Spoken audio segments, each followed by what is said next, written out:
Assalamualaikum warahmatullahi wabarakatuh. Pagi ini Khazanah kembali menyajikan kepada Anda embun-embun ilmu yang terpendam dalam luasnya Khazanah Islam.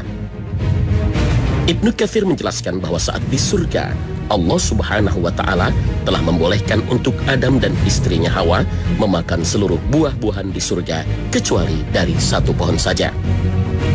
Pada saat itu setan dengki terhadap Adam dan Hawa, sehingga ia berusaha untuk membuat makar, tipu daya dan rayuan agar terlepas seluruh kenikmatan dan pakaiannya yang baik. Setan mengatakan dengan penuh kebohongan dan kedustaan bahwa tidaklah Tuhan melarang kalian berdua memakan buah dari pohon ini kecuali agar kalian berdua tidak menjadi malaikat atau kekal di sini. Dan jika kalian berdua memakannya, pasti kalian berdua akan mendapatkan hal demikian, sebagaimana firman Allah Subhanahu wa Ta'ala. Kemudian syaitan membisikkan pikiran jahat kepadanya dengan berkata, "Hai Adam, maukah saya tunjukkan kepada kamu pohon khuldi dan kerajaan yang tidak akan binasa?" Al-Quran Surah Toha ayat 120. Yaitu agar kalian berdua tidak menjadi malaikat, sebagaimana firman Allah Subhanahu wa Ta'ala. Allah menerangkan hukum ini kepadamu supaya kamu tidak sesat. Al-Quran Surah An-Nisa ayat 176. Karena telah memakan buah dari pohon terlarang itulah Nabi Adam alaihissalam dan Hawa dikeluarkan dari surga dan diturunkan ke bumi. Buah inilah yang dikenal banyak orang dengan sebutan buah khuldi. Pertanyaannya, apakah buah khuldi itu hanya cobaan untuk Nabi Adam alaihissalam atau untuk semua penghuni surga? Apakah berarti pohon ini kelak juga terlarang bagi para penghuni surga? Kita tidak tahu pasti apakah pohon khuldi masih ada ataukah tidak. Namun yang pasti peristiwa yang dialami Nabi Adam tidak akan berulang. Sehingga tidak ada istilah jika besok di surga manusia mendekati pohon larangan, maka dia akan diusir ke dunia. Karena pada prinsipnya tidak ada orang yang masuk surga kemudian dikeluarkan lagi. Karena janji Allah Subhanahu wa Ta'ala.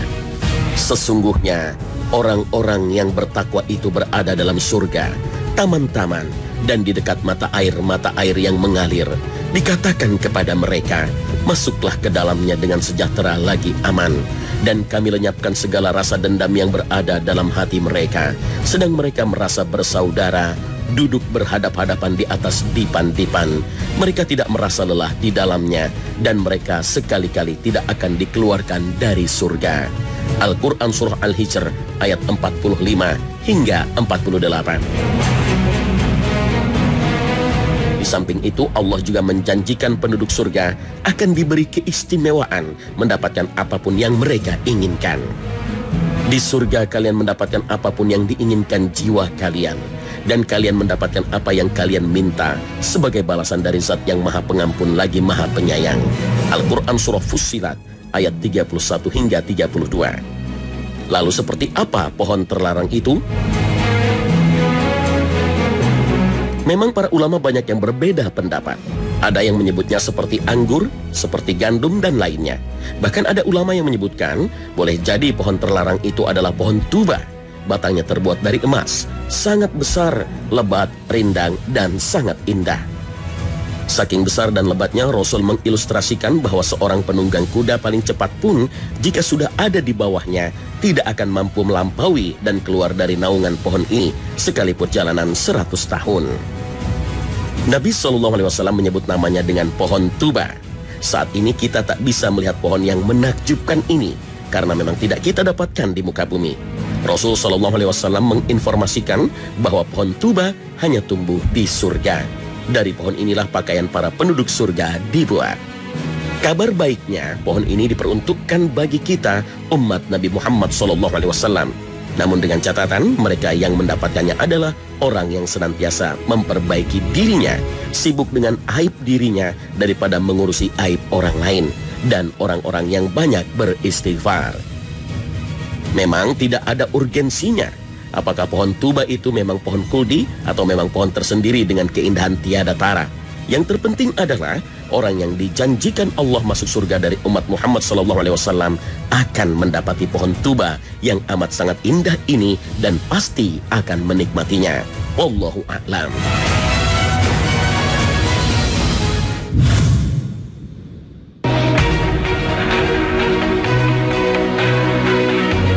Pemirsa Khazanah, zikir memiliki keutamaan yang sangat besar.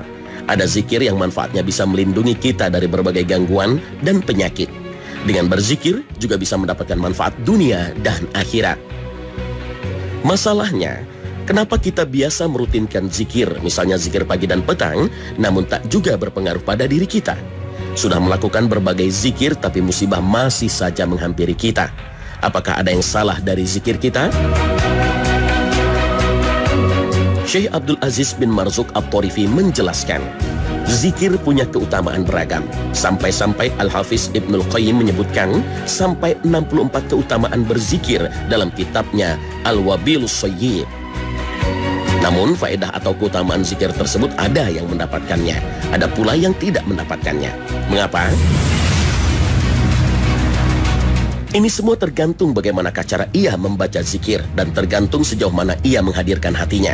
Terkait dengan bacaan-bacaan zikir istighfar, Nabi SAW menyatakan, siapa yang membacanya dalam keadaan meyakininya. Berarti yang membaca tidak dengan penuh keyakinan, hanya di lisan saja, atau tidak memahami maknanya, maka ia tidak mungkin mendapatkan seluruh faedah dari zikirnya. Karenanya, siapa yang berzikir dengan cara yang benar, dan ia berzikir secara lahir dan batin, maka ia pasti akan mendapatkan apa yang dijanjikan. Yang dimaksud keutamaan bacaan Sayyidul Istighfar adalah sebagaimana sabda Nabi SAW. Barang siapa mengucapkan zikir Sayyidul Istighfar di siang hari dalam keadaan penuh keyakinan, lalu ia mati pada hari tersebut sebelum petang hari, maka ia termasuk penghuni surga. Barang siapa yang mengucapkannya di malam hari dalam keadaan penuh keyakinan, lalu ia mati sebelum subuh, maka ia termasuk penghuni surga. Hadis riwayat Bukhari. Adapun bacaan Sayyidul Istighfar adalah dengan membaca Allahumma anta rabbi la ilaha illa anta khalaqtani wa ana abduka wa ana ala ahdika wa wa'dika mastata'tu a'udzu bika min syarri ma sana'tu abu'u laka bi ni'matika alayya wa abu'u bi dhanbi faghfirli fa innahu la yaghfiru dzunuba illa anta. Ya Allah, Engkau adalah Rabbku. Tidak ada ilah yang berhak disembah kecuali Engkau. Engkaulah yang menciptakanku. Aku adalah hambamu. Aku akan setia pada perjanjianku padamu, yaitu menjalankan ketaatan dan menjauhi larangan semampuku. Dan aku yakin akan janjimu berupa pahala. Aku berlindung kepadamu dari kejelekan yang kuperbuat. Aku mengakui nikmatmu kepadaku dan aku mengakui dosaku. Oleh karena itu ampunilah aku. Sesungguhnya tiada yang mengampuni dosa kecuali Engkau. Zikir ini dibaca sekali setiap pagi dan petang dengan menghadirkan hati, menghayati, meyakini dan memahami maknanya. Hal ini juga berlaku dalam hal berdoa. Doa yang dikabulkan hanyalah dari hati yang tidak lalai. Abu Hurairah radhiyallahu anhu menuturkan sabda Nabi SAW, berdoalah pada Allah sedangkan kalian dalam keadaan yakin terkabul. Ketahuilah bahwasanya Allah tidaklah mengabulkan doa dari hati yang lalai dan bersenda gurau. Hadis riwayat Tirmizi.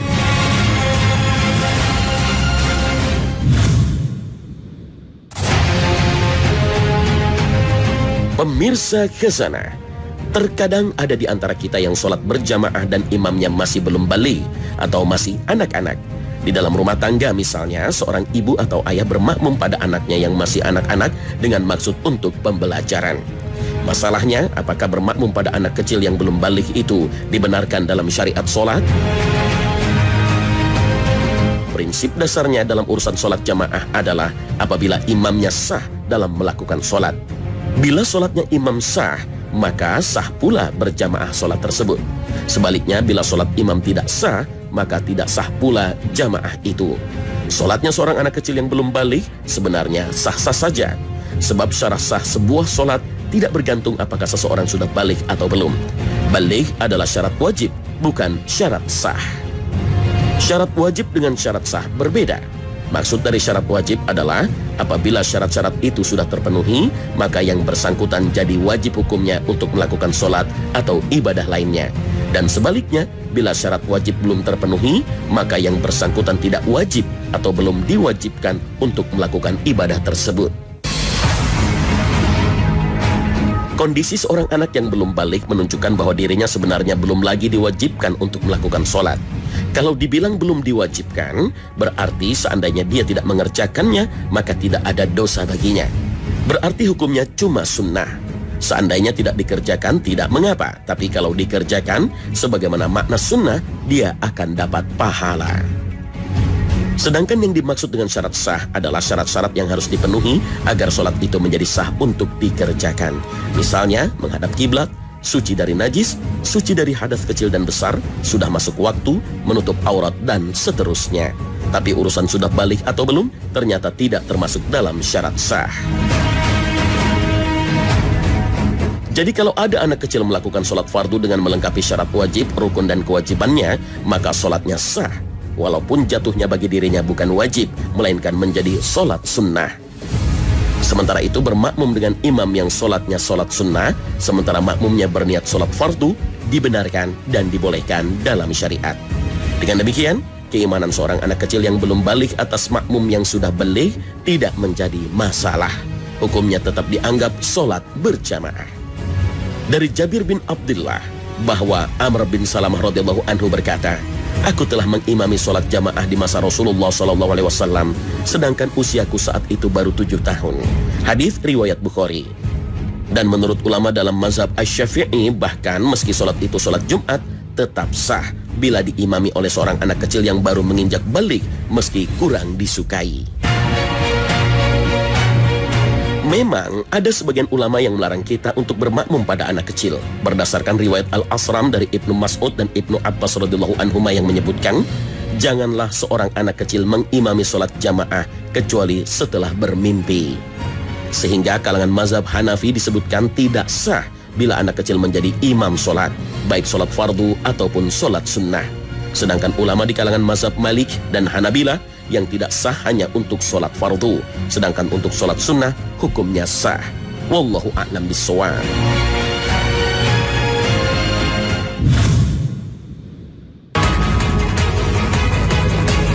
Pemirsa Khazanah, dalam sholat berjamaah seringkali terlihat setelah sholat dan berzikir, imam membalikkan badan, terkadang hingga 90 derajat, tapi kadang ada juga yang berputar 180 derajat menghadap kepada makmum. Bahkan jika diperhatikan, saat imam memutar atau bergeser dari tempat duduknya, gerakan itu juga diikuti oleh para makmum yang tengah membaca zikir. Apakah memang yang demikian ini disyariatkan dalam sholat berjamaah? Apa yang seringkali terlihat tentang imam sholat yang berputar posisi menghadap ke jamaah atau ke kanan atau ke kiri, semua itu memang tidaklah mengada-ada dan bersumber dari Nabi SAW. Semua itu merupakan rekaman para sahabat ketika ikut sholat berjamaah bersama Rasulullah SAW. Beberapa di antara hadis yang menyebutkan tentang perbuatan Rasulullah SAW ketika selesai sholat kemudian menghadapkan wajahnya kepada makmum adalah penuturan Samurah radhiyallahu an bahwa Rasulullah SAW bila selesai sholat beliau menghadapkan wajahnya kepada kami. Hadis riwayat Bukhari. Terkadang beliau tidak sepenuhnya menghadap kepada makmum, melainkan hanya berputar 90 derajat ke arah kanan, sehingga makmum ada di sisi kanan dan kiblat ada di sisi kiri beliau. Namun terkadang beliau malah menghadap ke arah kiri 90 derajat, sehingga makmum ada di sisi kiri dan kiblat ada di sisi kanan. Dari Qusaybah bin Hulb dari ayahnya bahwa dia sholat bersama Nabi SAW, beliau berputar kedua arah, kanan dan kiri. Hadis riwayat Abu Daud, Ibnu Majah, At-Tirmizi. Bahkan ada hadis yang menyebutkan beliau menghadap ke kanan dan ke kiri. Dari Ibnu Mas'ud radhiyallahu anhu berkata, seringkali aku melihat Rasulullah SAW berputar ke kiri setelah sholat. Hadis riwayat Bukhari dan Muslim. Imam An-Nawawi dalam kitab Syarah Muslim menyebutkan bahwa berdasarkan hadis-hadis ini bisa disimpulkan bahwa memang terkadang Nabi SAW selesai sholat menghadap ke belakang, terkadang menghadap ke samping kanan, dan terkadang menghadap ke samping kiri. Meskipun demikian, dari segi hukum gerakan ini tidak sampai kepada wajib, tetapi sunnah dan anjuran. Lalu kapan seorang imam harus bergeser duduknya? Apakah setelah salam langsung bergeser atau setelah membaca zikir? Berkaca pada perbuatan Nabi SAW, Nabi SAW bergeser duduknya setelah membaca istighfar 3 kali. Lalu membaca lafaz Allahumma antas salam dan seterusnya. Kemudian beliau segera merubah posisi atau bergeser atau berputar. Dari Sauban bahwa Rasulullah SAW bila selesai dari sholatnya, beliau beristighfar 3 kali, kemudian mengucapkan Allahumma antas salam. Hadis riwayat Muslim. Dari Aisyah radhiyallahu anha berkata bahwa Rasulullah SAW bila salam dari sholat tidak duduk kecuali sekedar membaca Allahumma antas salam wa minkas salam tabarakta ya zal jalali wal ikram. Hadis riwayat Muslim. Lalu apa rahasia bergeser tempat duduk ini? Beberapa ulama mencoba menuliskan sisi lain dari apa yang beliau SAW lakukan. Di antaranya adalah apa yang ditulis oleh Ibnu Qudamah di dalam kitab Al-Mughni. Ia menjelaskan bahwa berubahnya arah duduk imam adalah untuk memastikan telah selesainya sholat itu bagi imam. Artinya, agar makmum bisa memastikan bahwa imam telah benar-benar selesai dari sholatnya. Sebab dengan mengubah arah duduk, imam akan meninggalkan arah kiblat dan hal itu jelas akan membatalkan sholatnya. Ada juga yang mengatakan bahwa dengan menggeser arah duduk ke belakang atau ke samping, berarti imam sudah yakin 100% bahwa rangkaian sholatnya sudah selesai seluruhnya dan terputus. Tidak sah lagi bila tiba-tiba teringat mau sujud sahwi atau kurang 1 rakaat. Lalu, apakah bergesernya imam ini diikuti makmum? Dari Anas radhiyallahu an berkata bahwa suatu hari Rasulullah SAW sholat mengimami kami. Ketika selesai sholat beliau menghadapkan wajah kepada kami dan bersabda, "Wahai manusia, aku adalah imam kalian. Janganlah kalian mendahului aku dalam ruku, sujud, berdiri atau berpindah." Hadis riwayat Muslim. Berdasarkan hadis ini, Imam Ibnu Taimiyah mengatakan hendaknya makmum tidak berdiri pergi meninggalkan tempat sholat kecuali setelah imam berpindah atau menggeser arah duduknya dari arah kiblat. Wallahu a'lam bissawab. Pemirsa Khazanah, malaikat akan selalu mendoakan orang-orang ini setiap harinya. Sebuah doa yang mustajab karena dipanjatkan oleh makhluk yang suci tanpa dosa. Lalu siapakah orang-orang yang didoakan malaikat ini setiap harinya? Jangan kemana-mana. Khazanah akan segera kembali sesaat lagi.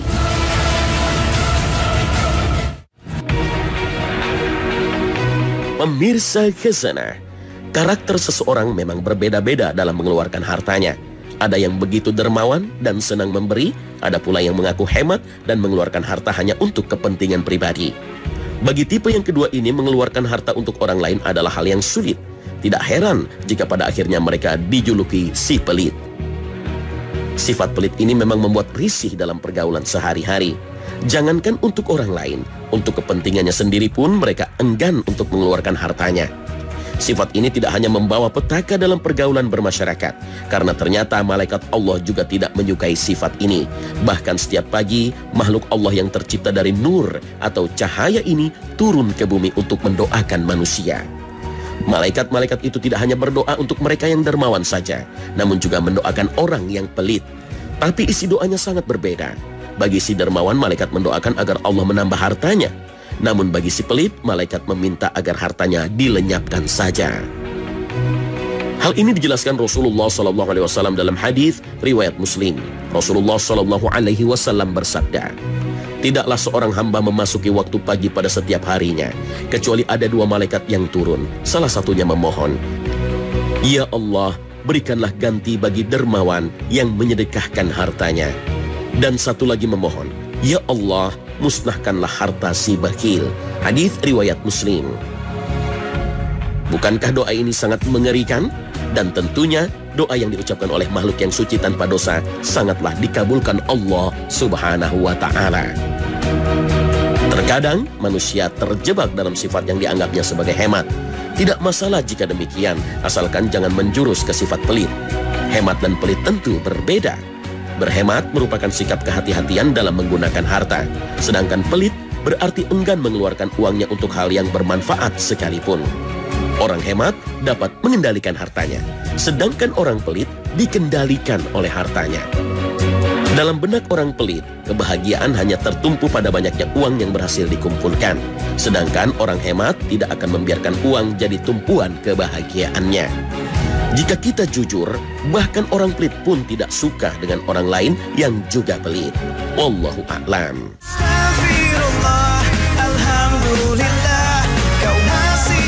Nah, pemirsa, sampai di sini akhir perjumpaan kita hari ini. Semoga Allah Subhanahu wa Ta'ala senantiasa memberikan hidayah dan taufiknya kepada kita. Amin ya rabbal alamin. Terima kasih atas perhatian Anda. Wassalamualaikum warahmatullahi wabarakatuh.